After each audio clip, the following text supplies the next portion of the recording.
Alors aujourd'hui, c'est un épisode très spécial puisqu'on débute une nouvelle saison de Né pour au gros pain. Mais pas juste une nouvelle saison, notre 4e saison même, avec plein de nouveautés en stock. Et on célèbre aussi nos 2 ans d'existence. Ça fait déjà 2 ans que le podcast est on air, donc très chouette.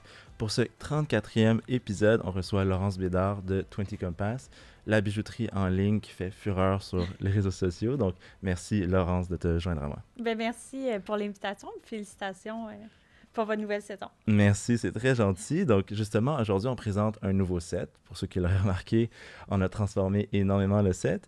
Un nouveau format, un nouveau style. Vous allez voir pas mal de nouveautés à travers l'épisode. Et une mention spéciale aussi à Karim, notre responsable studio et bonsoir. MC aussi. Donc, merci Karim. Bonsoir. Pour ce faire, je suis Louis Palacio, le producteur de Studio Machiavel, votre hôte pour Né pour un gros pain, et le président de l'agence marketing pour Mouton Noir, Studio Machiavel. Donc, sans plus tarder, Karim, roll it.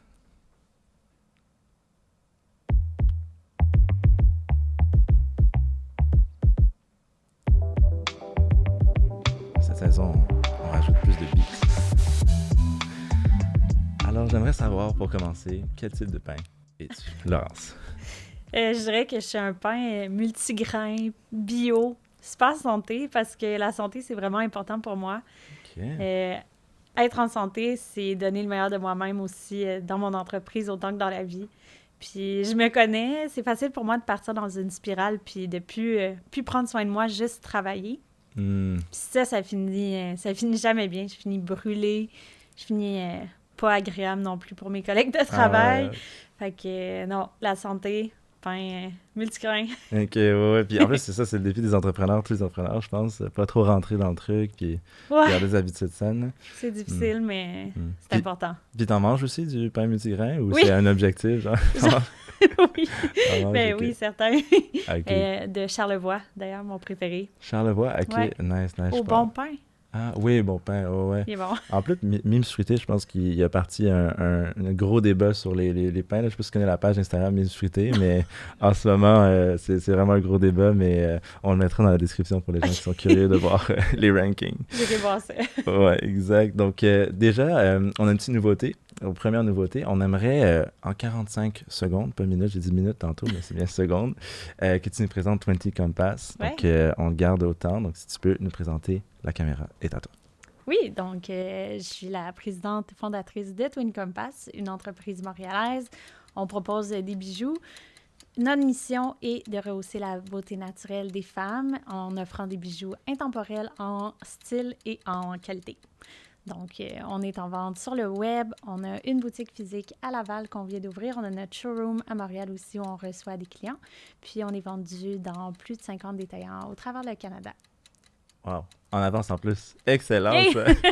Je ne l'avais pas préparé. J'espère que ça a bien sorti. Ouais, mais c'était excellent. Non, je pense que c'était parfait. C'était super. Mais merci de nous avoir partagé ça, justement. Donc, sans plus tarder, on va d'ailleurs aller dans la première section du balado. Donc, pour ceux qui la connaissent déjà, c'est un classique qui fait un retour.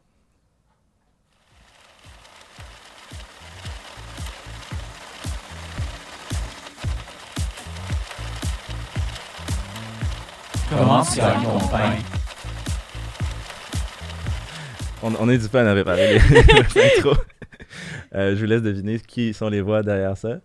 Vous serez peut-être étonné de la réponse. Donc, c'est ça. Donc, dans le fond, on veut savoir déjà comment tu gagnes ton pain. Donc, comment tu t'es parti? Parle-moi peut-être un peu, c'était quoi ton parcours avant de lancer 20 Compass? Oui, bien, 20 Compass, c'est vraiment né par passion. Puis c'est né un peu sur un coup de tête. Dans le fond, j'avais jamais vraiment réfléchi à me partir en affaires. Puis je revenais d'un voyage à Bali. J'étais dans mon lit, décalage horaire, les yeux grands ouverts, puis j'étais tellement inspirée. Bali, c'est un endroit incroyable. L'énergie est vraiment, vraiment, vraiment forte là-bas. Tout le monde qui est déjà allé. T'es déjà allé? Je suis pas allé, mais je peux imaginer, de tout ce que je vois, là, c'est incroyable quand même. Ben vraiment, c'est fou. Puis quand je suis revenue, j'étais tellement inspirée, puis il fallait que je canalise cette créativité dans quelque chose. Puis j'ai fait des bijoux depuis que je suis tout petite, depuis que c'est ma passion. J'en faisais pour le fun, j'en faisais pour mes amis, puis j'avais jamais vraiment pensé à me lancer en affaires puis les vendre un jour. Mes amis m'en demandaient, j'en faisais. J'ai déjà vendu au secondaire. Ah ouais, t'as ta petite business hors du locker, genre? Une fois Ah, sur une ok. petite table parce que tout le monde m'en demandait. Ok. Mais je me suis dit, bon, ben, OK, il faut que je canalise cette créativité-là. Je vais recommencer à faire des bijoux puis je vais les vendre. Ok. Puis, ben, moi, je voyais ça comme un sideline à l'époque. J'ai étudié en droit. Puis, ouais. Quand même loin de... Vraiment. de- Puis, quand je fais quelque chose, je me donne vraiment à fond là, dans tout. Là. Donc, je voulais pas... C'était dur pour moi d'avoir un emploi en étudiant pour Ok. pouvoir étudier puis me donner à mes études parce que je suis toujours à 100% dans ce que je fais. Donc, ça, c'était comme parfait. Je me disais, je vais pouvoir en faire sur le side, puis pouvoir étudier, puis... C'est comme ça que ça a commencé. Ok, à tes heures, ouais, c'est ça, parce qu'un Ouais. un emploi étudiant, tu dois claquer une claquette, mais là, tu Ouais. pouvais vraiment choisir tes heures puis tout. Mhm. Ok, puis donc c'est ça, donc tout après que tu fini le bac en droit, à la place d'aller vers le chemin classique d'avocate, tu switch vers 20 Compass ou il y a eu un petit délai? Non, vraiment pas. En fait, j'ai abandonné le bac en droit pour me consacrer à Twin Compass. J'ai fait 1 an et demi. Puis j'étais tellement passionnée. Puis c'est ça qui a pris la relève, là, vraiment, dans ma tête. Ok, wow. Ouais. Puis t'as eu le courage de faire ça quand même? Est-ce que la famille t'a supporté ou les amis ou ça a été un choc? Oh là là! Vraiment, là, ça a été quelque chose parce que, ouais, non, je pourrais pas dire que j'ai eu énormément de support à part de mon conjoint, qui est encore mon conjoint aujourd'hui. Nice. Mais non, vraiment, c'était pour ma famille qui pensait que j'allais être avocate, avoir un emploi super stable. Ben eux, ils étaient super contents, puis c'était parfait, là. Mais là, que je veuille non seulement ne pas avoir de bac, puis en plus de ça, me lancer en affaires, et c'était vraiment la fin du monde. Mais aujourd'hui, ils sont super contents pour moi, ils me supportent vraiment, puis Ouais, c'est ils ça. sont contents, là, mais... C'est ça, ouais, une fois que c'est passé, puis ça roule, là, c'est plus facile d'aimer ça. Mais au début, j'imagine que ça, il était moins heureux de voir le gros mot. Puis est-ce que, tu sais, dans le fond, toi, tu les as convaincus, mais est-ce qu'eux, il n'y avait pas de background entrepreneur, ils voyaient pas l'entrepreneuriat de façon positive ou quoi que ce soit nécessairement, là? Exactement. Dans le Ouais. fond, toute ma famille, c'est tous des fonctionnaires. Ok. Puis ils ont des métiers vraiment traditionnels. Professeurs, ma mère, ma grand-mère, mon arrière-grand-mère ont tous été professeurs. J'ai-tu dit policière? Non, je pense que OK, j'ai dit professeur, policière. professeur. En tout cas, sinon, Ouais. les emplois, c'est comme policier, Ah, ok, ok. docteur, comme vraiment très, très traditionnel. Mhm. Puis le seul exemple d'entrepreneuriat que j'avais eu dans ma famille, c'était des amis de mes grands-parents qui avaient acheté une imprimerie qui a fait faillite. Ah ouais, en plus, c'est négatif, là. Ben ouais, c'est Mm. ça. C'est vraiment mon conjoint qui vient d'une famille d'entrepreneurs, qui est lui-même entrepreneur, puis qui m'a fait découvrir ce monde-là. Parce que je pense que je savais même pas que ça se pouvait être entrepreneur avant un certain âge. Ouais. Ben, puis aussi, ça fait quand même pas si longtemps que ça que c'est quand même un métier qui est perçu comme... Tu sais, c'est pas comme... Je pense que la vision avant, c'était comme t'es entrepreneur, si tout le reste a foiré, genre. Il y avait beaucoup cette mentalité-là, genre. Je sais Puis- pas, c'était aussi souvent, on dirait, tu reprends une business. C'était pas super connu de lancer sa Ouais. business, du moins pas dans mon entourage. Ouais, c'est vrai, exact. C'est ça. À moins que tu sais ça, peut-être si tu vas à une école de commerce, tu es vraiment là-dedans, mais sinon, c'est vrai que c'est plus étranger à la plupart des gens. Mhm. Puis, donc là, tu t'es lancé... Quelle année tu t'es lancé exactement? À quel moment? En 2015. 2015, ok, Ouais. ok. Donc, t'as vécu la pandémie, mais t'étais déjà bien lancé, bien installé quand même. Mhm. Puis, donc, t'as commencé en ligne. Je pense que maintenant, c'est comme par défaut, là, tu commences en ligne. Ouais. Mais à l'époque, est-ce que c'était aussi clair? Ouais. Ouais. C'était en ligne, c'était sur une plateforme, c'était pas Shopify, ça s'appelait Big Cartel. Je sais même pas si Oh my ça God. existe encore. Je pense que oui. C'est-tu Ok. WordPress ou genre c'est sa propre plateforme? C'est sa propre Ok. plateforme, ouais. Ok, nice. Puis Mm. t'as commencé là-dessus, puis tu continues encore là-dessus ou c'était pour les Non. débuts? Non, c'était pour le début. Je suis rendue avec Shopify, mais dans le fond, au début, il y a beaucoup de monde qui vendait directement d'Instagram par DM puis tout. Puis ben moi, comme j'ai dit, quand je fais les choses, j'ai fait pour vrai, là. Fait que je voulais vraiment un site. J'ai pris des photos avec des amis, puis j'ai mis ça là-dessus. J'ai appris sur le tas, comme on dit. Sur le fait, ok. Donc, dans le fond, c'est ça, un peu comme tout entrepreneur, t'as parti avec les moyens du bord, Ouais. puis t'as bâti Overdad, ok, nice, nice. Ouais. Puis 2015, ça a commencé tout de suite en flèche ou ça a pris un certain temps? Comment ça a été les débuts, en fait, d'entrepreneur pour toi? Ben, au début, j'ai été vraiment surprise qu'il y ait des gens qui en commandent, là. On dirait que je m'attendais même pas que du monde en achète, mais j'avais commencé l'Instagram avant. Fait que je crois que ça avait créé un certain hype.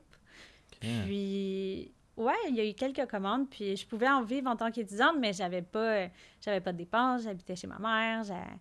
C'était un super bon moment pour se lancer. Je crois qu'on peut se lancer à n'importe quel moment, mais ça le jouait à mon avantage, que j'avais pas de grosses dépenses fixes à l'époque. Pas de pression. Ouais, puis ben dans le fond, quand c'est devenu assez gros pour que j'en vive à temps plein, là, je me suis lancée, puis j'ai laissé les études. Ok, wow. Ok, donc c'est ça. Donc, en fait, tu l'as commencé très jeune, finalement. En Ouais. 2015, c'était bien avant l'université, là. Non, C'était j'étais... c'était l'université, ok. ouais, j'avais commencé... ouais. Ok, donc université, là, 1 an et demi, on fait un petit peu de bac, on réalise que c'est le moment de se lancer. Ouais. Puis à partir de là, ok, super. Je crois qu'après 1 an, j'étais à temps plein sur Ok. Twin Compass. Ok, 1 an, puis Ouais. tranquillement, les employés sont venus, sont rajoutés, vous avez Mhm. grossi essentiellement, là, dans le fond? Ouais. Ok, wow. Puis Instagram 2015, on s'est dit, tu été quand même avant-gardiste de voir une plateforme. Tu sais, c'est pas Instagram maintenant, là. Tu sais, Non. c'est comme, si t'es pas sur Instagram, t'es-tu en train de faire la bonne chose en ce moment? Mais à ce moment-là, c'était quand même, c'est il y a longtemps, là. C'était en Mhm. croissance. Facebook était encore une plateforme qui avait plus que, genre, nos parents dessus, genre. Puis là, t'as décidé, Instagram, on l'essaye, Ouais. on développe ça. Ouais, étonnamment, on dirait que c'est tellement loin puis c'est tellement différent de ce que c'était aujourd'hui, les réseaux sociaux. Mais il y avait déjà beaucoup de compagnies qui étaient là. Et plus beaucoup existent encore, mais il y avait quand même quelques startups qui se commençaient sur Instagram. Puis, ouais, j'ai vraiment regardé ça. Puis, je me suis. Ce que j'ai fait, en fait, pour comprendre un peu comment ça marche, j'ai regardé des marques québécoises qu'est-ce qu'ils ont fait. Fait que j'ai reculé au début de leur feed au complet. Ok. Puis je regardais le nombre de likes. Puis là, j'étais comme, OK, ils ont commencé, il n'y avait pas beaucoup de likes. Là, ils ont fait un concours. Ils ont eu plus de likes. Ils ont repost la photo d'une personne, un influenceur. Ils ont plus de likes. OK, ça veut dire qu'ils ont plus d'abonnés. J'ai vraiment regardé ça comme ça. C'est très basic. Je pense qu'aujourd'hui, ça ne marcherait pas de même parce que ce qui se faisait en 2015, ça ne marcherait plus Ouais. aujourd'hui. Mais dans le Faut- temps, c'est comme ça que j'ai fait. Ok, intéressant. Puis je me demandais justement, ben en fait, j'ai en profité justement pour parler du bijou que j'ai sur moi-même. Genre, je trouve ça vraiment cool. Puis merci de nous avoir offert ça, Ça Gracie. fait plaisir. C'est très gentil. C'est super nice en plus. Donc, je peux en témoigner moi-même. Et ça vient dans un beau petit emballage aussi pour ceux qui se demandent en plus. Donc, l'expérience client est optimale dans le fond. Donc, c'est super chouette. Puis justement, ça m'amène à ma question.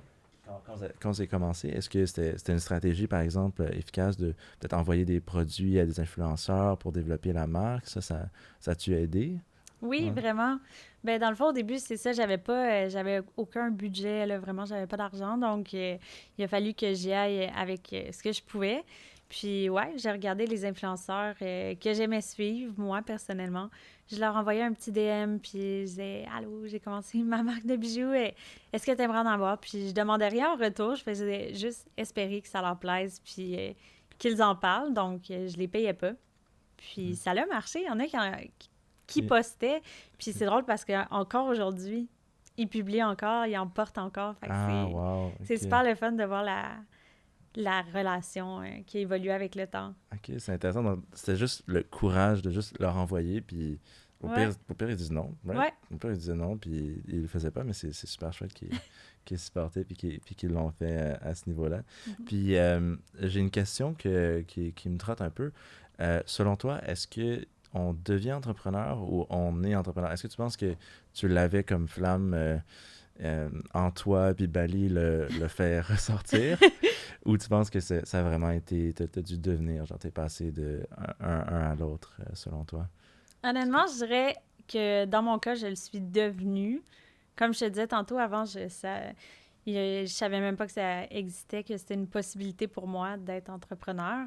Puis au point où, tu sais, quand j'étais jeune, ma mère m'achetait le livre des emplois bac universitaire. J'avais même pas le droit au livre des techniques, fait que encore moins du livre de l'école de la vie, là. Ouais. Mais non, je suis vraiment devenue Ok. sous l'influence de mon copain, qui lui en avait beaucoup dans sa famille, puis que j'ai pu parler avec eux, puis voir que c'était une possibilité, puis que c'est possible pour tous, puis t'es pas obligé d'avoir des études supérieures, t'es pas obligé d'avoir de l'argent ou de venir d'une famille riche. On a souvent des idées préconçues à propos de ce qu'il faut pour se lancer en affaires, mais c'est vraiment juste des excuses qu'on se donne pour pas le faire, on va se le dire, là, parce que c'est Finalement, possible pour tout le monde. ouais, exact. Puis en plus, on dit souvent comme maintenant, tu as tous les moyens pour le faire. Mhm. Mais en plus, même toi, tu avais encore moins de moyens, puis tu l'as fait, genre 2015, justement, il y avait encore moins de plateformes et tout. Mhm. Puis je sais que Karen va bientôt me dire qu'on est en train de dépasser le temps, mais j'ai une dernière petite question. Oui. Est-ce que selon toi, tu sais, si on regarde un peu en 2015, tu t'es parti avec Instagram. Mhm. Aujourd'hui, est-ce que c'est TikTok, genre? Parce que, tu sais, Instagram 2015, c'est pas mal le TikTok maintenant. On est au Mhm. début. Peut-être même je suis en retard, puis il y a une autre plateforme qui s'en vient, là, mais est-ce que tu dirais focus sur la plateforme émergente ou plus sur qu'est-ce qui fonctionne avec ta marque? Comment tu conseillerais une jeune ou un jeune entrepreneur qui commence maintenant, là? Je conseillerais d'y aller avec une plateforme que l'entrepreneur aime, qui est à l'aise avec. On voit beaucoup de small business TikTok. Ça marche super bien. Instagram meurt pas. Moi, j'aime Instagram, puis j'y crois encore. Donc, j'irais vraiment d'y aller avec la plateforme avec laquelle tu es la plus à l'aise, puis avec laquelle tu as le goût de travailler. Euh, Pas nécessairement celle que tu connais le plus, parce que tu peux apprendre. Mais ouais, je dirais vraiment de choisis-en une, puis vas-y all-in, donne-toi à fond là-dedans. Puis Puis ça venait un peu naturellement. Tu ouais. sais, comme tu as dit, tu voyais les gens que tu suivais déjà, puis c'est à eux que tu Mhm. envoyais les produits, puis que ça a grossi. Ok, super. Mon Karim, il me dit, c'est le moment.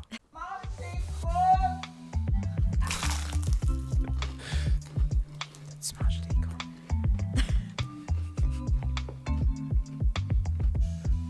Nice, nice. Donc, avec. Oh, Karim n'avait pas fini. Ok, notre nouveau jingle, j'adore, j'adore. Donc, notre prochaine section a un petit peu changé cette saison. Donc, dans le fond, on veut savoir est-ce que tu as mangé tes croûtes? Puis, qu'est-ce qu'on veut dire par si tu as mangé tes croûtes? C'est quel défi t'as passé à travers? Parce que je pense que c'est quelque chose que les gens veulent vraiment entendre. On l'a beaucoup en question, les gens nous le disent.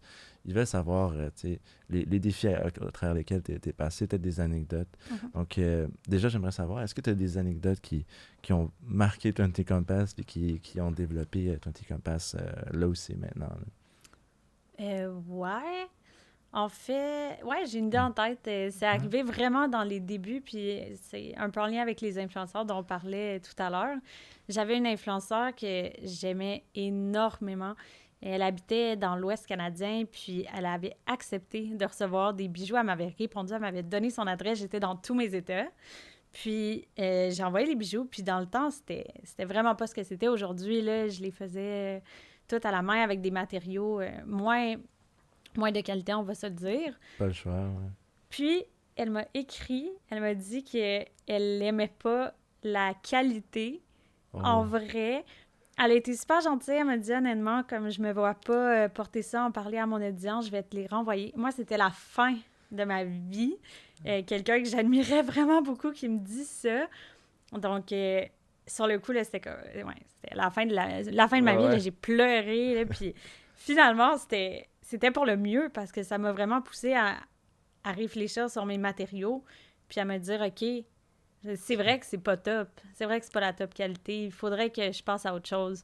Puis c'est grâce à cette expérience-là que je passais à des matériaux de qualité pour faire des bijoux plus durables. Ok, donc t'as écouté le feedback, ça, puis tu Ouais, l'as mis en action, ok. ouais. Puis ça a été comment ce processus de devoir trouver des nouveaux matériaux? Est-ce qu'à ce moment-là, tu avais déjà des contacts pour t'aider ou ça a été comme recommencer à zéro ou comment ça s'est passé? Ben, dans ce temps-là, ça fait tellement, tellement longtemps. Là. C'était vraiment dans mes débuts. Donc, j'allais dans des boutiques à Montréal où pas mal toutes les marques de bijoux montréalaises allaient. Donc, je suis tout simplement allée. Puis, ben, au début, je prenais comme un peu l'option la moins chère, on va se le dire. Ouais. Puis là, j'ai dit, OK, je vais investir dans un matériel un peu plus cher, l'acier inoxydable. Puis, je vais acheter des pièces de ce matériel-là. Oui, il va falloir que je vende un tout petit peu plus cher, évidemment.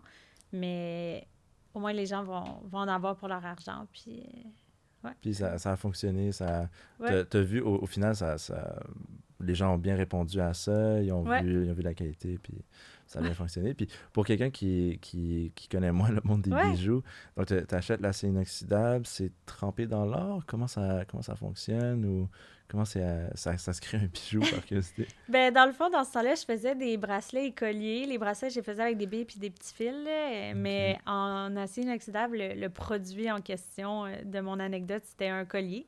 ok. Donc, j'achetais le rouleau de chaîne, les petits anneaux, les petites attaches, puis je l'assemblais. Dans le temps, je faisais pas non plus les pendentifs comme le pendentif que tu portes en ce moment. C'est moi qui l'ai dessiné, je l'ai fait faire selon mon dessin, mais dans le temps, quand j'ai commencé, c'était pas ça. J'en achetais qui étaient disponibles au magasin. Donc, Ok, ouais, c'est ça. ouais, ok, donc c'est très différent, ok, Ouais, c'était ok. très différent. Puis maintenant, est-ce que tu as développé des relations avec des fournisseurs? Ouais. J'imagine que ça a beaucoup changé depuis les débuts. Oui, vraiment. On a des fournisseurs qui sont là depuis presque le début. J'en ai rencontré à Bali aussi, avec qui j'ai travaillé super longtemps. Mais là, on a changé nos matériaux pour... on s'en va de plus en plus vers l'acier inoxydable. On a l'or aussi, OK. mais on a fait beaucoup d'argent et de vermeil. C'est des matériaux qui sont vraiment réputés. Les marques les utilisent, puis les gens font confiance à l'argent et le vermeil. Le vermeil, c'est de l'argent plaqué or. OK. Mais dans les faits, encore une fois, c'est pas ça qui tient le plus souvent, le plus longtemps. De l'acier inoxydable, c'est beaucoup plus résistant, c'est beaucoup plus durable, c'est Hmm. moins connu parce que ça a moins une réputation. Ouais. C'est un peu plus dur à travailler aussi, mais on s'en va vers ça parce que ça aussi, ça a été un défi de est-ce que les gens vont passer à des bijoux en acier, qui est un matériau un peu moins noble, on dirait, Ouais. mais d'arrêter de penser à bon, qu'est-ce que les gens vont dire, la réputation, ben non. Moi, je crois en l'acier inoxydable. Je crois que c'est ça qui est le mieux pour faire des bijoux de qualité. Donc, ouais, Puis là, on a pensé à ça. Puis les gens ont suivi. Ah ouais, ok, ok, Ouais, donc ça c'est déjà en place, ça roule ouais. déjà, ok, nice, nice. Puis ça a été un travail d'éducation, montrer un peu que ou c'est vraiment plus le marketing qui a vraiment aidé à vendre ce changement-là? Ben, ça a été un travail d'éducation, oui, auprès de notre clientèle, leur expliquer pourquoi. On est super transparent, puis on le dit pourquoi est-ce qu'on choisit l'acier.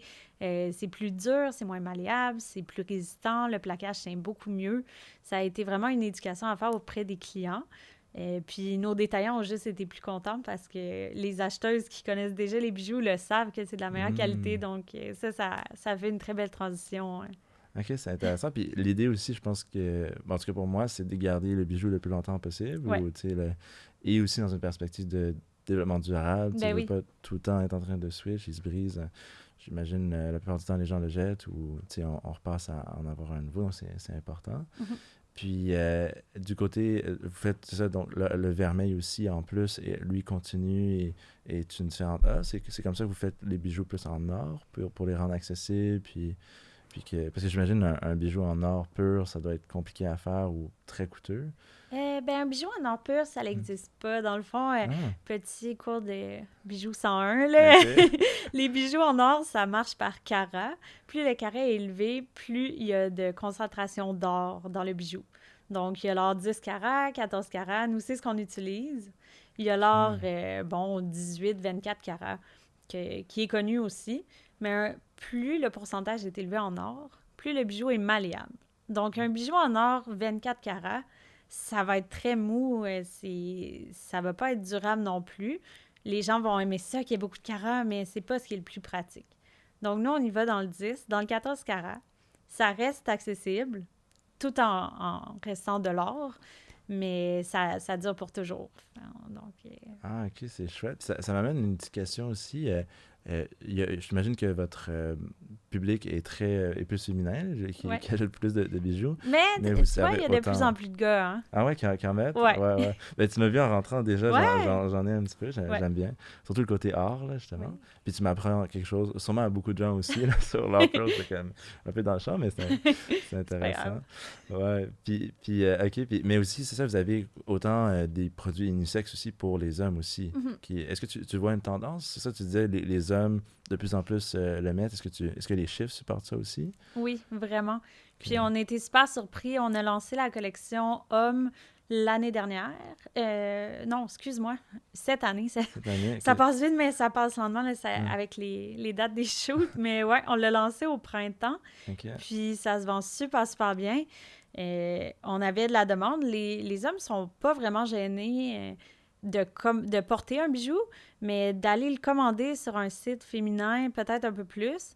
Donc, d'avoir des bijoux pour hommes, ça l'a vraiment ouvert les yeux aux hommes. Ah, OK, ouais, c'est correct que je le porte. Je peux me le commander. OK. Puis on a été super surpris de voir à quel point ça fonctionne en boutique. Ah ouais? OK. Ouais. Parce qu'au Carrefour Laval, on a ouvert notre magasin cette année. Félicitations. Merci. Puis c'est incroyable à quel point il y a des hommes qui rentrent, même pas accompagnés par leur blonde, là. Ouais, Vraiment par de leur propre eux-mêmes. chef. Ouais, ou entre amis, puis ils viennent s'acheter un bijou. OK.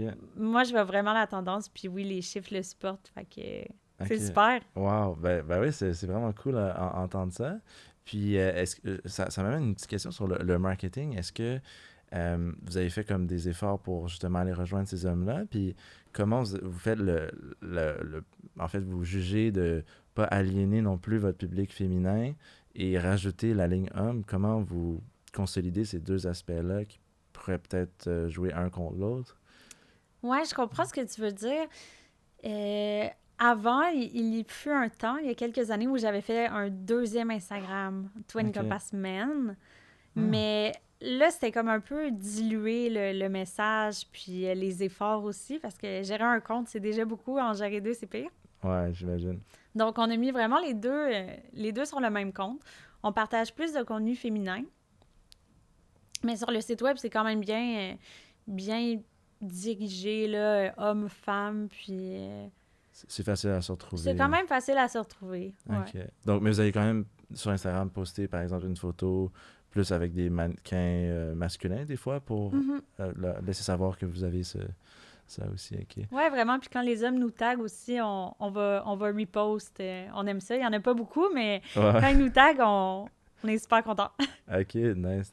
Puis toi qui vois un petit peu les tendances, est-ce que tu vois les hommes, genre, devenir comme la moitié de votre chiffre d'affaires ou on est encore tôt pour ça? C'est un petit pourcentage, j'imagine, pour le moment? Ouais, on est vraiment loin du 50%. On a tellement Mm. une belle clientèle féminine. Il y a des gens qui nous suivent depuis le début, qui sont nos clientes depuis des années.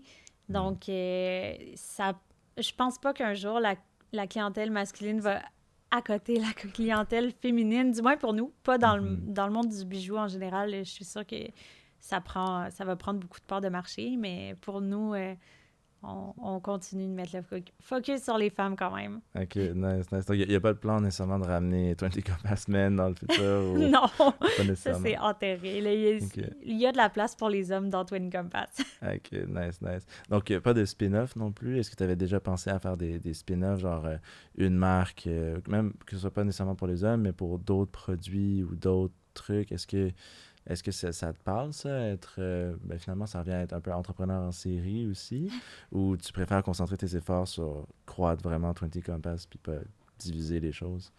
Je crois vraiment à mettre tous mes efforts sur Twin Compass. J'y crois beaucoup, ça me passionne. Ça occupe énormément de mon temps.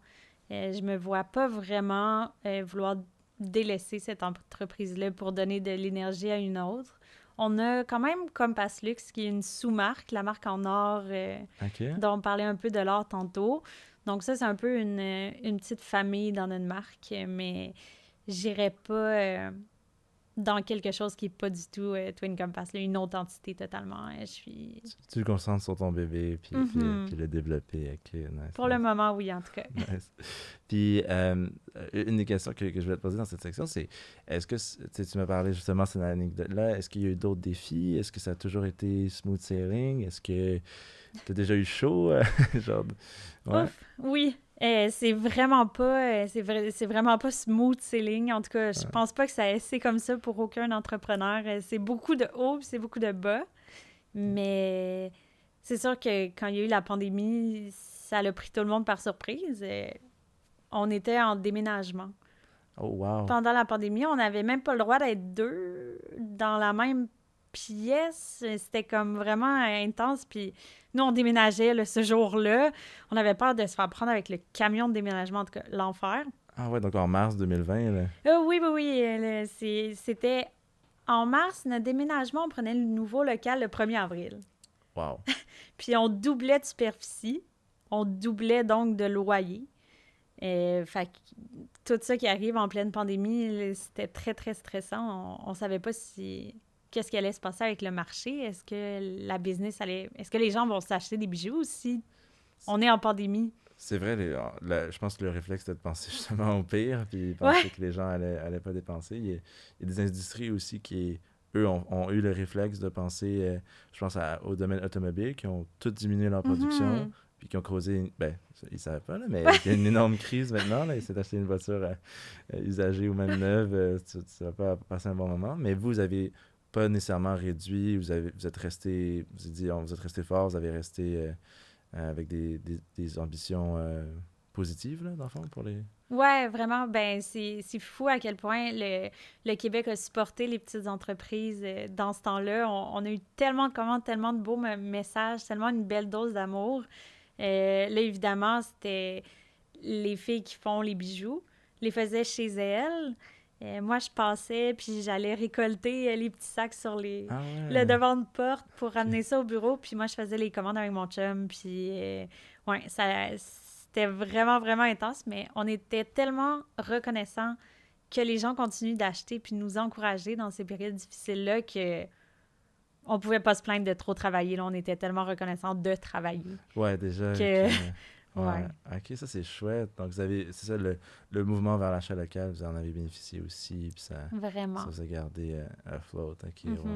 Puis, est-ce que maintenant, vous diriez que vous êtes revenu à un niveau pré-pandémie ou même la pandémie a aidé? Il y a certaines compagnies, je pense, qu'ils vont mieux maintenant depuis la pandémie. Ouais. Comment vous vous situez par rapport à ça? On s'est définitivement fait connaître par des gens peut-être qui voulaient encourager local, puis qui se sont dit « Ah, OK, mais je les aime, je vais continuer à en acheter. » On a un bon taux on garde nos clients, ils rachètent, ça, c'est super le fun. Okay. Donc, oui, ça l'a aidé à notre croissance, c'est fou. OK, c'est intéressant. Puis justement, le taux de rétention, ça, vous regardez un petit peu, puis vous suivez ça. Là, tu m'as dit que vous étiez plus Shopify. Là. On est sur Shopify, ouais. C'est ça, c'est Big Cartel que vous avez. Ouais.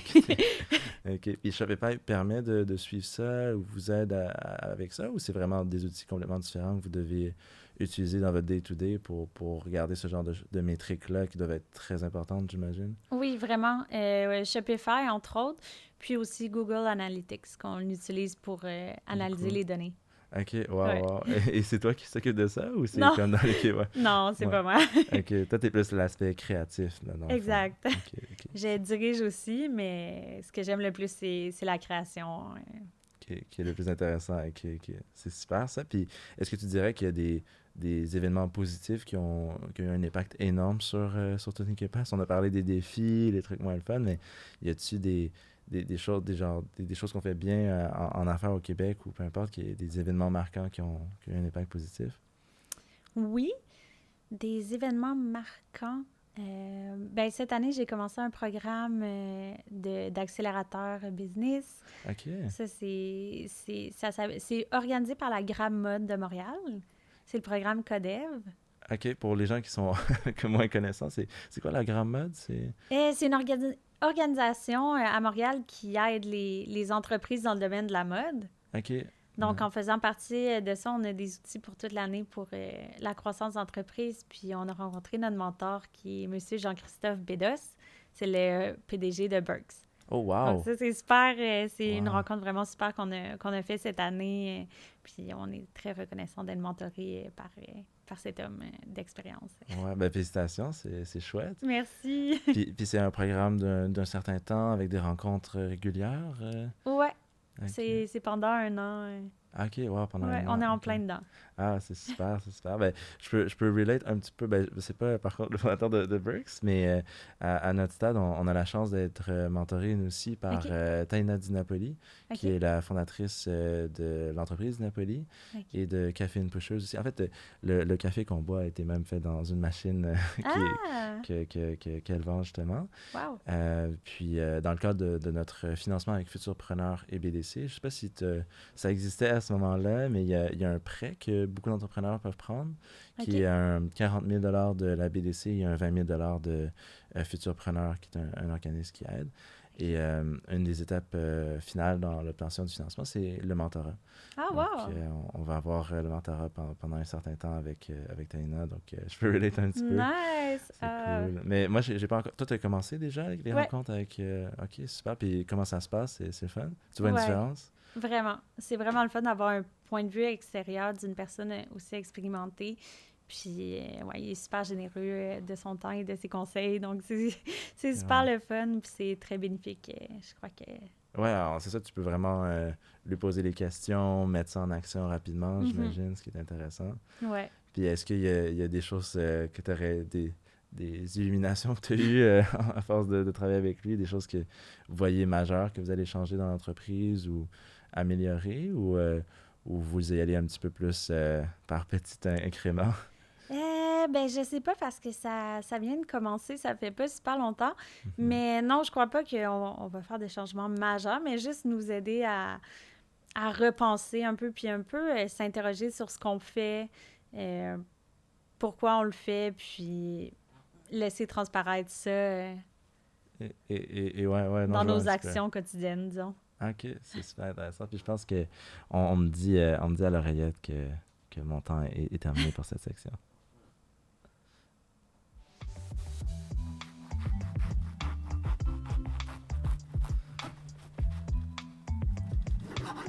Du bon pain sur la planche. Coupe-moi dans une tranche. J'adore. Merci Karim, merci. Donc la section du pain sur la planche, l'idée est très simple. Il reste du pain sur la planche, donc il reste du travail qui Ouais. s'en vient. Donc on voulait savoir, est-ce que, autant pour le Québec en général ou ton industrie, est-ce que tu vois des grosses tendances qui s'en viennent ou des choses que tu penses qui vont beaucoup affecter ta façon de faire des affaires ou quoi que ce soit dans le marché? Ben, je crois que l'entrepreneuriat est de plus en plus accessible. On en parle beaucoup plus maintenant. Puis c'est vraiment super. Je crois qu'il va y avoir de plus en plus d'entreprises qui vont naître, puis de gens qui vont se décider à se lancer en affaires. Donc ça, c'est vraiment super. Je trouve qu'il y a moins de barrières à l'entrée qu'il y a plusieurs années. Les réseaux sociaux, les gens en parlent parfois en mal, mais moi, je trouve que c'est une super bonne chose pour s'informer. Tu peux aller voir sur TikTok, tu peux regarder sur Instagram ou YouTube. Tu peux poser toutes tes questions là, sur comment partir ta business puis avoir les réponses. Donc, moi, je trouve que c'est super pour les jeunes entrepreneurs qui se lancent. Fait que, ouais, je crois que l'entrepreneuriat au Québec, ça va vraiment prendre l'importance. Puis, j'espère voir plus de jeunes, plus de femmes entrepreneurs Merci. se lancer dans les prochaines années. Puis on voit la tendance, je pense, Ouais. ça évolue beaucoup à ce niveau-là qui est intéressant. Puis on est fiers aussi de participer à la mission de Yes! supporter la relève entrepreneuriale québécoise. Ben ouais. Puis est-ce que tu vois des changements que tu aimerais voir arriver comme justement ça? Est-ce que tu vois à travers plus de programmes? Est-ce que tu vois plus de visibilité médiatique? Comme toi-même, tu vis depuis 2015. Mhm. Est-ce que tu juges qu'on a du chemin à faire aussi à ce niveau-là ou on est bien parti? Je crois qu'on est bien parti. Honnêtement, il y a tellement comme des podcasts comme on est en train d'enregistrer. Ce que vous faites, c'est super. Ça passe le message aux gens que c'est possible. Puis c'est des belles ressources. Moi, j'écoute toujours des podcasts, des entrevues avec des entrepreneurs. Puis c'est fou comme ça l'aide. Il y a plein on en voit même à la télé, là, dans l'œil du dragon, il n'y avait pas ça il y a 20 ans. C'est vrai. C'est rendu tellement présent, l'entrepreneuriat, au Québec, puis dans le monde aussi, évidemment. Là. Donc, ouais, je crois qu'on est sur la bonne voie. Ouais, on est bien parti, je pense aussi. Ouais. Puis, dans le fond aussi, ça m'amène un peu à une question spéciale que Karim, que je regarde en ce moment, la question qui tue. Oh. Donc, essentiellement, on veut savoir, le Brick et Mortier en 2022, vous avez fait le choix d'ouvrir un endroit physique au Carrefour Laval. Mm-hmm. Est-ce que c'était un move un peu risqué de faire ça? C'était risqué, mais c'était un risque calculé. OK. Oh, hey, tu m'as fait peur. Oui, c'est vrai, j'avais oublié qu'il y avait ça. Donc, un risque calculé. Okay. Ouais. Pour vrai, on est super contents. Ça se passe vraiment, vraiment bien. On en parlait depuis un bout. On en parlait avant COVID. Le COVID avait un peu stoppé nos plans. Puis, oui, moi, je suis 100% pour le retail. Puis, je vois vraiment un avenir là-dedans. Je sais que les gens, ils disent beaucoup, bon, les centres d'achat, ça meurt, maintenant c'est en ligne. Oui, le en ligne est super important, puis je pense que ça va juste continuer à gagner de l'expérience, mais pas nécessairement au détriment du retail, s'il est bien fait. Ouais. Moi, je crois que les centres d'achat, bon, les gens disaient, bon, les centres d'achat, c'est plate, mais on voit que les centres d'achat, ils renouvellent leur concept récemment. Ils rénovent, il y a les nouvelles aires de restaurants style Time Out. Puis, on voit de plus en plus d'entreprises du web qui arrivent dans les centres d'achat. Ouais, c'est vrai, ils font le move inverse. Ben ouais, vraiment. Ouais. Puis, je pense que ce qui était plate dans les centres d'achat, c'était peut-être les vieilles boutiques qui étaient là avec des vendeurs qui te laissent à toi-même puis qui te font pas vivre une expérience mémorable. Ouais, puis d'ailleurs, je pense qu'il y en a beaucoup qui ont pas survécu à la pandémie, Ouais. tout ça, malheureusement, qui n'ont pas eu. Mais c'est ça, c'est sûrement ça, c'est l'expérience, c'est ça le différenciateur, vraiment. Puis est-ce que vous voyez concrètement, tu peux me dire aujourd'hui que ça a valu la peine ou que vous voyez que ça va avoir été rentable dans un futur proche? Honnêtement, oui, 100%. C'est tellement le fun de voir les gens quand j'y vais, je suis toujours surprise de voir à quel point les gens, ils connaissent Twin Compass et sont contents de venir toucher les produits en vrai. Et on est quand même dans plusieurs détaillants. On est chez Simons. Il y a plein d'endroits où ils peuvent les toucher, les produits, mais ils aiment rentrer dans notre univers pour aller vraiment vivre l'expérience Twin Compass. Puis ça vaut de l'or pour moi. Puis je parle tout le temps avec les filles au magasin, puis je demande ce que les gens ont donné comme feedback, qu'est-ce qu'ils ont demandé comme produit. C'est quelque chose qui est incroyable, vraiment. Là, c'est super. En plus d'avoir les revenus pour le supporter, il y a aussi un aspect presque comme spécial, là, genre vraiment pour un entrepreneur, voir physiquement son produit et tout, rejoindre directement les gens. Parce que c'est ça un petit peu avec le en ligne, c'est très transactionnel, mais il n'y a pas cet aspect de contact avec sa communauté. Est-ce qu'avant ça, vous faisiez des pop-up shops ou ça a été vraiment comme votre première expérience à rejoindre directement les clients? Non, on faisait des pop-up shops. On en fait depuis le tout début. On fait toujours le festival Mode et Design. On en fait d'autres, des fois des petits pop-up indépendants. On a fait des événements à notre showroom aussi à Montréal.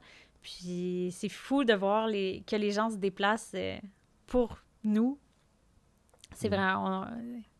gratitude, vraiment. Là. C'est le mot qui me vient en tête. Là. J'arrête pas de le dire, mais c'est vraiment ça. C'est un sentiment incroyable de voir que les gens se déplacent. Puis les gens, ils veulent voir le produit, ils veulent le toucher, puis ils veulent un contact humain. Surtout avec la pandémie qui nous a tous éloignés, les gens veulent le contact humain, ils veulent parler, ils veulent vivre une expérience. Puis je crois que le retail a l'opportunité de combler ce besoin. Oui, absolument. Puis je peux voir aussi moi-même, surtout les gars peut-être sont moins habitués à magasiner des bijoux, avoir juste ses conseils, se faire mettre en confiance quand c'est un truc qui est nouveau, ça a un impact énorme à ce niveau-là. Ouais. Puis tu vois sûrement beaucoup de jeunes pousses venir aussi dans le marché. Est-ce que tu vois la compétition comme quelque chose de positif ou une menace à tes activités? Comment tu vois ça? Bien, c'est sûr que je vais être honnête, quand je vois une nouvelle entreprise de bijoux qui vient d'être créée, bien, c'est des choses qui arrivent. Il y en a toujours eu depuis le début, puis il va toujours y en avoir. Fait que c'est normal, ça fait partie de la vie, puis je crois vraiment qu'il y a de la place pour tout le monde, dans tous les marchés. Même quand j'ai commencé en 2015, les gens disaient « Ah, il y en a assez de bijoux ». Mais non, il n'y en a pas assez. Il y en aura jamais assez. Si on regarde des magasins de vêtements, il y a juste ça, là. Ouais, c'est vrai. Donc, moi, je crois qu'il y a de la place pour tout le monde. Puis, je trouve qu'à Montréal, au Québec, il y a une belle complicité entre chaque compagnie, là. Je dirais que c'est pas la compétition féroce, là. On est toutes là, quand on se croise, on se fait des sourires, puis Vous entraidez d'une certaine façon. J'imagine dans les événements que vous faites, les autres compagnies vont Ben venir ouais. aussi, puis supporter. Ouais, je crois que c'est positif. C'est des choses qui arrivent, et ça va toujours être là, puis vaut mieux voir le bon côté des choses. Ça l'encourage, l'entrepreneuriat. Ouais, exact. Non, mais c'est vrai. C'est le fun. Exact, c'est une belle vision, ça. Puis ça m'amène d'ailleurs, naturellement, une des dernières questions du balado, c'est est-ce que selon toi, le Québec est né pour un gros pain? Ben, je crois que oui. On a tendance à entendre l'expression né pour un petit pain, là, mais je crois que ça change tellement avec les années, puis que le futur va vraiment être plus pour un gros pain qu'un petit pain. Là. On voit plein d'entreprises rayonner à l'international, puis je crois que ça va juste continuer à augmenter. Puis à accroître. En fait, j'avais même pas prévu cette question-là, mais Okay. tu m'as mentionné international. Est-ce Ouais. que tu vois aussi des ventes à l'international grandir de plus en plus dans vos chiffres et tout? Ouais, c'est vraiment pas un marché qu'on vise pour le moment. OK. Dans le futur, oui, on voit un plan d'expansion à l'international. Pour le moment, on se concentre sur le Canada. Donc, mais ouais, on en a, malgré tout, sans faire d'efforts pour faire rayonner la marque hors Canada. Donc, c'est super le fun. Il y a une Puis petite ça montre commande que... qui pop d'Europe, là. C'est un bon feeling aussi, j'imagine. Ouais, vraiment.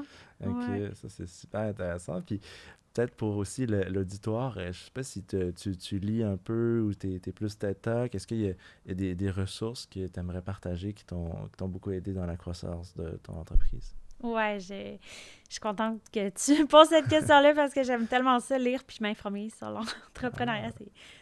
C'est pas mal dans mes passe-temps préférés. Mais ouais, moi, le livre Dare to Lead de Brené Brown, je sais pas si tu connais. Pas encore, mais ça s'en va dans ma liste. Ça parle de quoi? Ça parle de leadership, puis ça, c'est un livre qui a vraiment changé ma vie en tant qu'entrepreneur et en tant que personne. C'est vraiment transformateur. C'est sur la manière de voir le leadership. Puis je le conseille pas juste aux entrepreneurs, ça peut être bon pour tout le monde, même si tu es dans un travail d'équipe, puis tu veux à l'école, puis tu veux bien leader. Être un leader ne veut pas nécessairement dire le chef, juste avoir un bon leadership en tant que personne. C'est un livre qui a vraiment transformé la manière que je suis. OK. Wow. Puis sinon, j'ai récemment lu Story Brand, How to Build a Story Brand. Ah, celui-là me dit peut-être quelque chose. C'est qui l'auteur?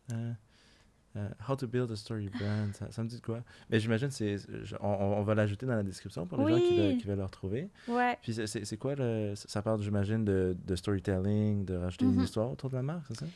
Pas de rajouter une histoire autour de la marque, mais vraiment de partager une histoire, son histoire à travers une marque. Je le recommande aux entrepreneurs, mais encore une fois, que ça soit aux content creators, à n'importe qui même à une personne, vraiment, c'est super comme livre.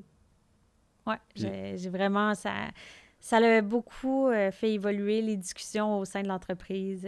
Ah ouais? Je dirais, ouais. Je l'ai commandé à ma directrice marketing. Okay. J'étais comme là, tu lis ça, là, je veux en parler avec toi. C'est fou. C'est vraiment bon. OK. C'est une bonne initiative, ça, en plus d'encourager l'équipe à lire aussi. Ouais. Wow. Donc, 2 belles ressources à regarder puis qu'on va rajouter dans la description. Super. Ben, ça m'amène un petit peu, dans le fond, à la conclusion de cet épisode. Puis j'aimerais te remercier déjà de t'être joint à moi. Ben merci. Merci de l'invitation. Ça fait plaisir. C'était super chouette.